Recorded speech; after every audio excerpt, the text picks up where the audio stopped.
আরডিআরসি কর্তৃক আয়োজিত আজকে এই ফেয়ার আরবান চার্টার পাবলিক ফোরামের সম্মানিত সভাপতি এবং আজকের সম্মানিত আলোচকবৃন্দ, সম্মানিত অতিথি এবং উপস্থিত সাংবাদিক বন্ধুগণ, আসসালামু আলাইকুম রহমতুল্লাহ। আমার আরেকটা পরিচয় উনি হয়তো দিতে ভুলে গেছেন। আমি সাবেক মহাসচিব, ঢাকা মহানগরী সমিতি, the people of Dhakaiya who are living in this town, তাদের একটা সমিতি আছে, যেমন চিটাগং সমিতি, নোয়াখালী সমিতি, ফেনী সমিতি ইত্যাদি।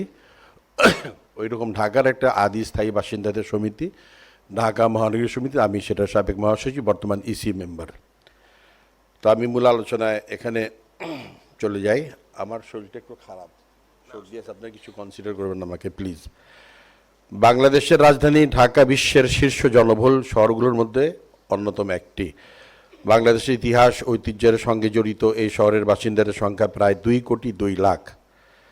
শহরটি বাংলাদেশের অর্থনৈতিক, সামাজিক, রাজনৈতিক, সাংস্কৃতিক কেন্দ্র হিসেবে বিবেচিত হলেও ক্রমবর্ধমান জনসংখ্যার দ্রুত নগরায়ন, অপরিকল্পিত উন্নয়ন এবং জলবায়ু পরিবর্তনের প্রভাব এই শহরকে দুর্যোগের কেন্দ্রবিন্দুতে পরিণত করেছে। বিবিসির একটি সায়েন্স ফোকাস সাময়িকী কর্তৃক প্রকাশিত একটি তালিকা অনুযায়ী ঢাকার অবস্থান এখন বিশ্বের 7ম নগরীতে। সামগ্রিক প্রতিবেদন অনুযায়ী বাংলাদেশের রাজধানী শহরটি দ্রুত গতিতে বাড়ছে। চারদিকে বহুল আবাসিক ও বাণিজ্যিক ভবনের ছড়াছড়ি। এই পরিপ্রেক্ষিতে অপরিকল্পিত নগরায়ন এর খারাপ প্রভাব এবং যথাযথ নগরায়নের উপর নিয়ে আমি কিছু বলতে চাই।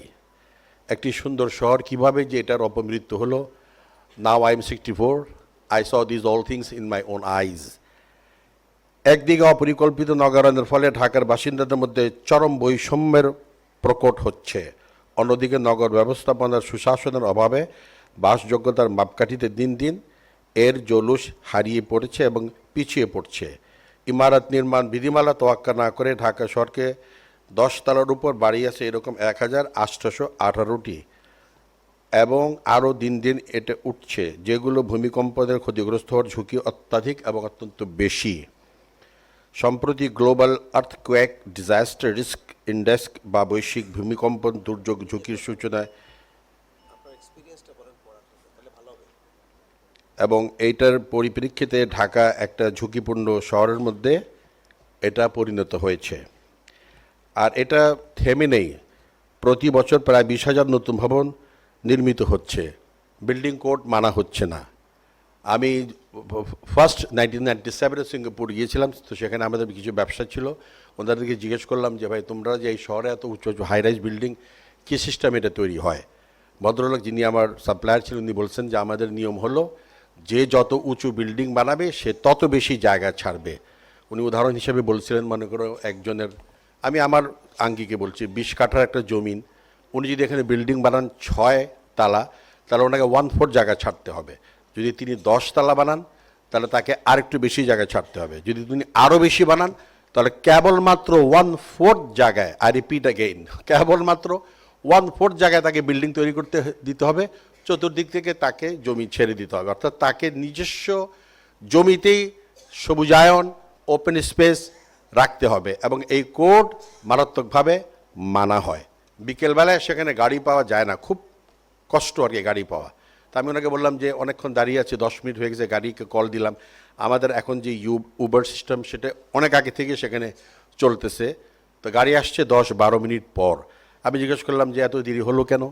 বলছে আমাদের এখানে যে যতই বড় লোক থাক, একটা গাড়ির অধিক গাড়ি কিনতে হলে তাকে first he procure that licence, ওই যে লাইসেন্স বলতে আমি গাড়ির যে নাম্বারটা মিন করতেছি, ওটা আগে সংগ্রহ করতে হবে। গাড়ি তো তুমি শোরুমে গিয়ে কিনতে পারবা, no, you must procure that very number plate, ওটা আগে সংগ্রহ করতে হবে। ওই নাম্বার প্লেট অর্থাৎ গাড়ি নিয়ন্ত্রিত, নাম্বার প্লেট নিয়ন্ত্রিত, আপনাকে যেতে হবে 20 বছর আগে। কেউ যদি কোনো গাড়ি কিনে থাকেন তার কাছ থেকে সেই নাম্বারটা আনতে হবে, তারপরে এটা নিয়ে শোরুমে গিয়ে বলতে হবে যে ভাই আমি একটা নাম্বার এনেছি, আমাকে এই গাড়ি একটা দেন। তো এই সিস্টেমে ওই দেশ চলে, উন্নত তারা এইভাবে আস্তে আস্তে হয়েছে। তো আমরা ছোটোবেলায় কি দেখলাম, আমার চোখের সামনে আমরা গুলশানে পিকনিক করতে যেতাম, যেটা গুলশান 2, 1 একটু একটু হয়েছে, একতলা বাড়ি ছিল বেশিরভাগ, আস্তে আস্তে আস্তে আস্তে এগুলো। এখন সেই দিন গুলশানে গিয়ে দেখলাম যে অবস্থা, সবই হাইরাইজ বিল্ডিং, এখানে থাকার মতো জায়গা আছে কিনা জানি না, খুবই কম এবং সবই কমার্শিয়ালাইজেশন হয়ে যাচ্ছে। আমি মনে করি নগরে সব কিছু সুযোগ সুবিধা থাকতে হবে, সেটার পাশাপাশি আপনাকে পরিকল্পিতভাবে নগরায়ণ করতে হলে এখানে আপনাকে যে স্ট্র্যাটেজিক যে প্ল্যান নেওয়া হয়, এই প্ল্যানগুলো কিন্তু আবার অনেক সময় একটা সরকার চেঞ্জ হলে সে প্ল্যান চেঞ্জ হয়। আমার অনুরোধ থাকবে, এটা আমাদের ঢাকার আঞ্চলিক ভাষার কথা আছে, হাকিম নড়বে হুকুম নড়বে না। অর্থাৎ হাকিম বলতে ম্যাজিস্ট্রেট বা জাজ বলা হয়। উনি ওনার জায়গায় একবার একজন চলে গেছে, আরেকজন আসবে, বাট উনি যে আইনটা, উনি যে লটা বা উনি যে রায়টা দিয়ে গেছেন, এটা যেন পরিবর্তন না হয়। তা আমাদের এই যে প্ল্যানটা করতে হবে জনস্বার্থের পরিপ্রেক্ষিতে। প্ল্যান যেন কোনো ব্যক্তি, কোনো কমিউনিটি বা কারোর জন্য বা কোনো রাজনৈতিক ফায়দার জন্য এটা করা না হয়, সেটা যেন জনবান্ধব, জন আকাঙ্ক্ষার প্রতিফলন হয়। ওই রকম প্ল্যান করলে আমি মনে করি পরবর্তী গভর্নমেন্ট আসলেও উনি ওটাকে টেনে নিয়ে যাবেন, ওটা যদি সত্যি সত্যি সেটা যদি জনবান্ধব হয়ে থাকে। আর আমি আপনাদেরকে আমাদের এই পুরনো শহরে 300টার মতো পুকুর ছিল আগে। পুকুর তো আমরা তালাও বলি। এখন আপনি গিয়ে সেখানে দেখবেন সেই পুকুরগুলো নেই, মাত্র 30টা আছে, অনলি 30। তোর মধ্যে অনেকগুলো আবার দূষিত। এই পুকুরগুলো কিন্তু তখন এই সামাজিক অনেকগুলো কাজ, মনে করেন আল্লাহ না করুক কোথাও কোনো আগুন লাগলে এই পুকুর থেকে পানি নিয়ে, সেটা আমি নিজের চোখেই দেখেছি, ফায়ার ব্রিগেডকে সেই পুকুর থেকে পানি নিয়ে আগুনটা নির্বাপন করেছে। কিন্তু এখন সেই পুকুরগুলো নাই। পুকুরগুলো কি হয়েছে অনলি গড নোজ। আর 1957-এ এই ডিআইটি রাজুক এটা হয়েছে। এর আগে তো সিটি কর্পোরেশন জমির বরাদ্দ বা প্লট দিত। আমার জানা মোতাবেক ধানমন্ডি 2 লাইনের পরপর মাঠ ছিল, অর্থাৎ এক লাইন আরেক লাইন পর তারপরে মাঠ ছিল, আবার দুটো বড় বড় লাইনের পর তারপরে মাঠ ছিল। আমরা পাকিস্তান জমানার থেকে ধানমন্ডি আসা যাওয়া করি, সেখানে দেখলাম বড় বড় রাষ্ট্রদূতের বাসভবন ছিল, বড় বড় মিল ফ্যাক্টরির জিএমদের বাসভবন ছিল। এখন তো সেই জায়গায় ওগুলো নেই। এই যে অপরিকল্পিত নগরায়নের ফলে আমরা যারা ঢাকার আদি এবং স্থায়ী বাসিন্দা, আমাদেরকে ডিআইটি কি করেছে, একটা মার্ক দিয়ে রেখেছে।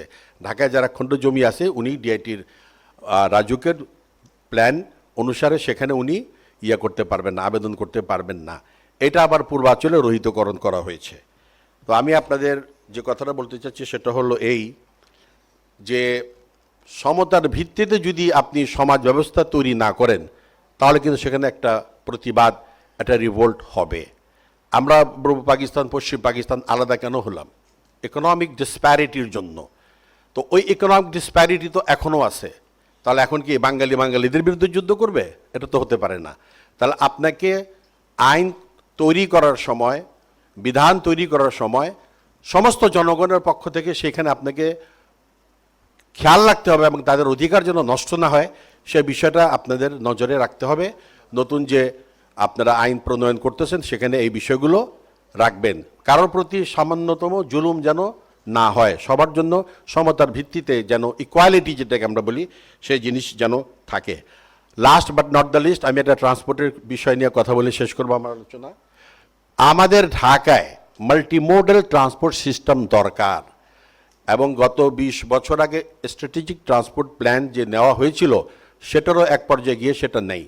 এখন আমি যদি আপনাকে একটা প্রশ্ন করি, why metro rail is not into the old part? ওইখানে কি মানুষ থাকে না? আমরাই তো পুরনো শহরে 30 লক্ষ মানুষ থাকি। তো মেট্রো রেলকে আপনি কেন প্রথম দিয়েছিল, পরে সেটা আবার 2017-তে একটা কার্টেল করে সোজা নিয়ে চলে গিয়েছে। তো এখানে তো আমাদের মনে একটা ক্ষোভ সঞ্চারিত হয়।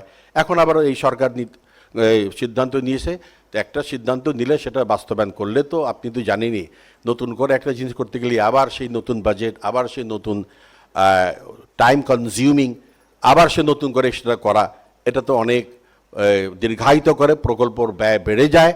প্রকল্প যদি সময় মোতাবেক ঠিক না করে, তাহলে শেষ না করে, তাহলে আপনার প্রকল্পর ব্যয় বাড়বেই। যেহেতু ডলারের দাম বাড়তেছে, প্রকল্পের দামও বাড়বে। অনুরূপভাবে এক্সপ্রেসওয়ে কিন্তু আমাদের ওল্ড টাউনে কোথাও এক্সপ্রেসওয়ের আপনাকে যেতে হবে মগবাজারের ওইখানে কিংবা অন্য কোথাও। এখন আমি আপনাদের এই কথাগুলো আমি আপনাদেরকে বললাম। আর একটা কথা, সেটা যে ট্রান্সপোর্টের কথা বলতেছিলাম, ঢাকায় কিন্তু নদীপথকে ব্যবহার করা হয় না এবং অতিমাত্রায় বাসের উপর মানুষ ডিপেন্ডেন্ট এবং সার্কুলার ট্রেন সিস্টেম নাই। ওয়ার্ল্ডের যে কোনো দেশে যাবেন, বিশেষ করে চায়না, ভারত, অর্থাৎ জনসংখ্যা অধ্যুষিত দেশ, তারা কিন্তু ট্রেনকে এমফাসাইজ করে বেশি। ট্রেন বেশি মানুষকে ক্যারি করতে পারে। বাস, একটা বাস 52 জন মানুষকে নিয়ে যেতে পারে, একটা ট্রেন 400-500 জন মানুষকে নিয়ে যেতে পারে। তাহলে ট্রেনের মতন একটা সুন্দর একটা পরিবেশ বান্ধব এবং ইলেকট্রিক ট্রেন আমাদের বাংলাদেশে এখনও হয়নি। মেট্রো রেল বাদ দেন, ওটা তো স্পেশালাইজড, ওটা তো আর সাধারণ ট্রেন না। তো আমি মনে করি যে মাল্টিমোডাল ট্রান্সপোর্ট ওয়ে দরকার, নৌপথও থাকবে, ট্রেনও থাকবে এবং মেট্রো এবং বা আমরা যে স্থলপথে যাই সেটাও থাকবে। আরেকটা কথা যে এক্সপ্রেসওয়ে, এটাও উল্টনে আসে নাই।